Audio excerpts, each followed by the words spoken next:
Today we got a positive day across the board in the livestock complex. Cattle was firm. The futures are kind of building some support. We're solidly off Monday's lows. I think that we're still not out of the woods yet, but the market did make a decent jump. So we're hoping that that can hang on.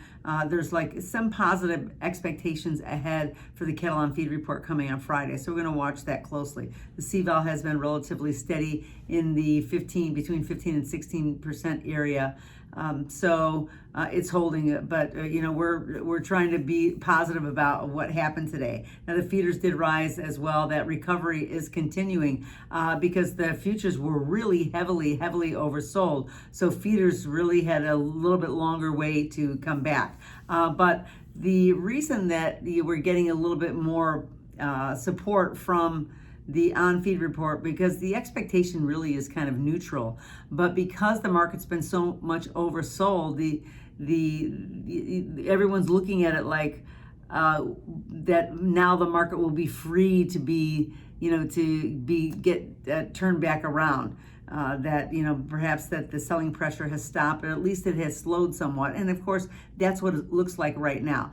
We won't know exactly until after the report on Friday afternoon, but this week looks a little bit more promising, and certainly with today's market, that's it.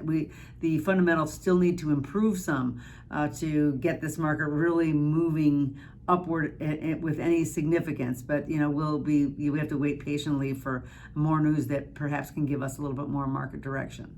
Now the hogs were also firm. I think the futures were firm today, but they're really moving sideways, kind of carving out like a channel over the past 7 sessions. Now, while that should solidify the bottom somewhat, and that's decent support, but the traders are a little bit cautious because, if the market starts to sell back off again, then we're going to start testing the lows. But for now, it looks very, very strong, that sideways move, and just positive today. So it's been positive on the beef and the pork side today. So we'll watch closely as we start moving into the on-feed report. That starts to have a little bit more of an impact on livestock.